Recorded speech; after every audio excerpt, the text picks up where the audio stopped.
प्यारे बच्चों, प्रस्तुत है वर्ग 8 का विषय सामाजिक विज्ञान। पुस्तक का नाम सामाजिक एवं राजनीतिक व्यवस्था भाग 3 और हम लोग अभी पाठ संविधान को ही पढ़ रहे हैं। अब हम लोग पूर्व के वीडियो में संविधान के आयाम के तहत संघवाद, संसदीय शासन पद्धति, स्वतंत्र एवं निष्पक्ष न्यायपालिका, मौलिक अधिकार, मौलिक कर्तव्य पढ़ चुके हैं। आज की इस वीडियो में हम लोग धर्मनिरपेक्षता और मानवाधिकार के बारे में जानेंगे।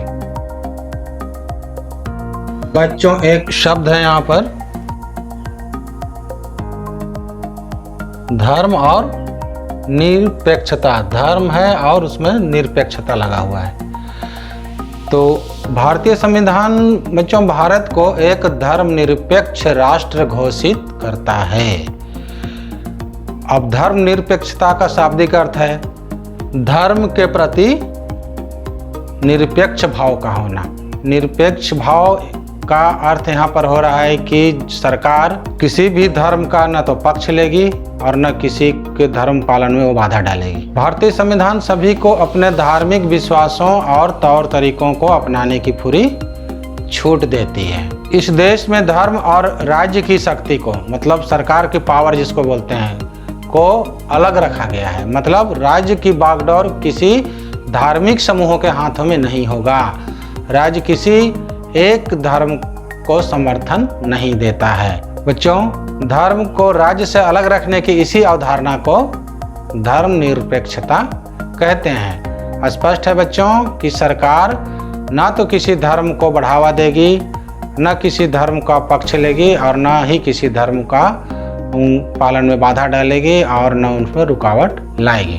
बच्चों, भारत में विद्यालय में, कोर्ट कचहरी में, थाना में मतलब पुलिस थाना में और दफ्तर में मतलब ऑफिस वगैरह में, जैसे सरकारी संस्थाओं में किसी खास धर्म को प्रोत्साहन देने की अपेक्षा नहीं की जाती है।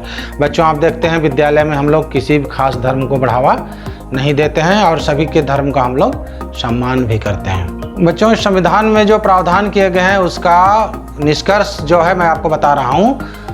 कोई एक धार्मिक समुदाय किसी दूसरे धार्मिक समुदाय को दबा नहीं सकता। मान लीजिए कोई ऐसा धार्मिक समूह है जिसकी संख्या बहुत ज़्यादा है, तो कोई दूसरा अल्पसंख्यक जिसका जनसंख्या कम है, उनको वो दबा नहीं सकता है। दबाने का मतलब कोई समुदाय दूसरे समुदाय को अपना धर्म मानने के लिए मजबूर नहीं कर सकता है। राज्य किसी नागरिक पर न तो किसी खास धर्म को थोप सकता है और न ही लोगों को धार्मिक स्वतंत्रता छीन सकता है। राज्य मतलब बच्चों सरकार है ना, चाहे कोई सरकार हो, वो नागरिक पर, यहाँ के लोगों पर न तो किसी खास धर्म को मानने के लिए मजबूर कर सकता है और न ही लोगों की जो धार्मिक स्वतंत्रता है, जो मौलिक अधिकार में मैं बताया हूँ, उसे छीन सकता है। बच्चों, यहाँ एक सोचने की बिंदु है। आप सोचिए, सरकारी स्कूलों को किसी एक धर्म को बढ़ावा क्यों नहीं देना चाहिए? हमारे विद्यालयों को किसी एक धर्म को बढ़ावा क्यों नहीं देना चाहिए? तो बच्चों, यहाँ आपके विद्यालय में अनेक धर्मों को मानने वाले या कहीं कई धर्मों को मानने वाले बच्चे पढ़ते हैं। एक धर्म को अगर हम लोग बढ़ावा देते हैं तो दूसरे धर्म वालों के साथ भेदभाव होगा और संविधान का उल्लंघन भी होगा। तो ये बच्चों, ये था धर्मनिरपेक्षता। अब अगला बिंदु है, अगला ये भारतीय संविधान का 7वां आयाम है मानवाधिकार। इसमें भी बच्चों 2 शब्द है, मानव और अधिकार, मनुष्य को मिलने वाला अधिकार। बच्चों, व्यक्ति को उसके जन्म से प्राप्त होने वाले अधिकार को मानवाधिकार या मानवाधिकार कहते हैं। अगर आपसे कोई पूछे मानवाधिकार क्या है तो सीधे कहें कि व्यक्ति को उसके जन्म के साथ ही मिलने वाले अधिकार मानवाधिकार कहलाते हैं। अब आप सोचेंगे कि जन्म से कौन सा अधिकार मिल जाता है? तो बच्चों, जन्म से उनको जीने का अधिकार मिलता है, भोजन का अधिकार मिलता है, आवास का कहीं रहने का अधिकार मिलता है। तो इस तरह बहुत से अधिकार जन्म से ही मिलने लगते हैं। इस अधिकारों को कोई भी सामाजिक या राजनीतिक व्यवस्था परिवर्तित नहीं कर सकती है। इन अधिकारों को बदला नहीं जा सकता है। ये अधिकार मनुष्य के जीवन, स्वतंत्रता, समानता एवं प्रतिष्ठा से जुड़े हुए हैं। उसके जीवन से जुड़ा हुआ है, स्वतंत्रता से जुड़ा हुआ है और समानता से जुड़ा हुआ है। पिछले मौलिक अधिकार में हम लोग पढ़ चुके हैं कि स्वतंत्रता क्या है, समानता क्या है, और हर मनुष्य का बच्चों प्रतिष्ठा होता है ना। जैसे आप लोगों को अगर कोई सबके सामने अगर जोर से बोल देता है तो आपको बुरा लगता है बच्चों, तो हम आपको प्रतिष्ठा को ठेस पहुंचता है, तो ये प्रतिष्ठा से भी जुड़ा हुआ है।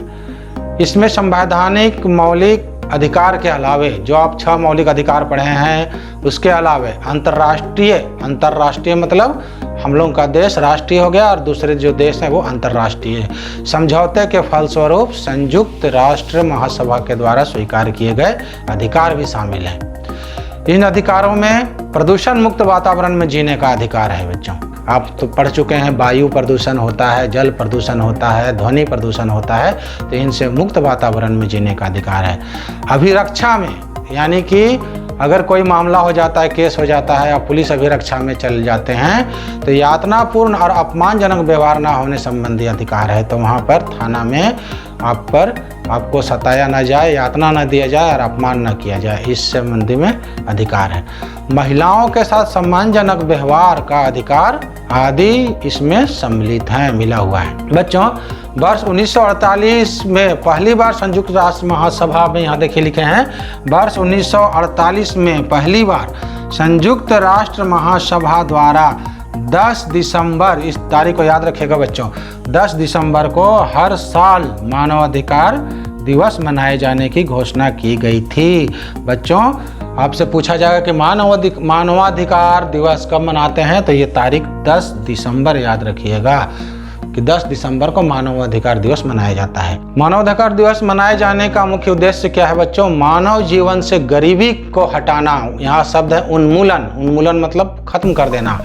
तो मानव जीवन से गरीबी का उन्मूलन और जीवन स्तर को ऊंचा उठाने में मदद करना है।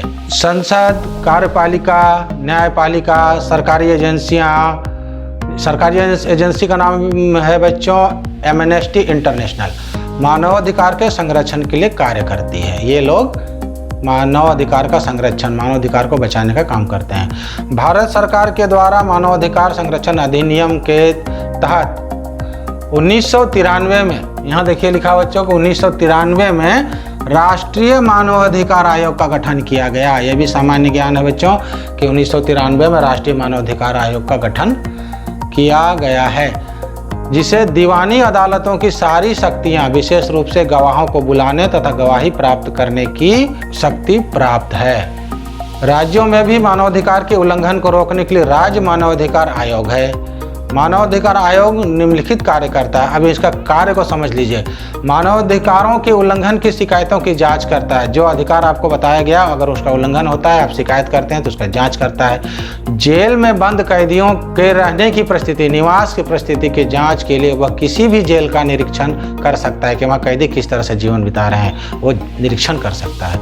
मानवाधिकारों के उपयोग में बाधक आतंकवादी कार्यों की समीक्षा करता है। मानवाधिकारों के क्षेत्र में अनुसंधान को प्रोत्साहित करता है बच्चों, और मानवाधिकार के क्षेत्र में कार्यरत गैर सरकारी संगठनों को प्रोत्साहन देता है।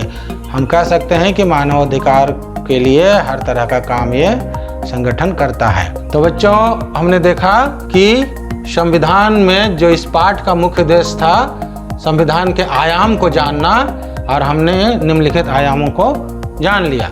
और बच्चों, इसके साथ ही ये पाठ यहाँ समाप्त होता है। अगली वीडियो में हम अध्याय 2 लेकर आएंगे बच्चों। तब तक इस पाठ को आप भली भांति से पढ़ेंगे, और आप जहाँ कहीं नहीं समझ पाते हैं आप संपर्क करके इसको समझने का ही प्रयास करेंगे। बच्चों, आप बहुत ध्यान से पढ़िए, समझ कर पढ़िए, ताकि आप हमारे देश का एक अच्छा नागरिक बन सकें। बच्चों, आपने बहुत ध्यान से हमारे सभी वीडियो को देखा होगा, समझा होगा, इसके लिए मैं आपको धन्यवाद देता हूँ।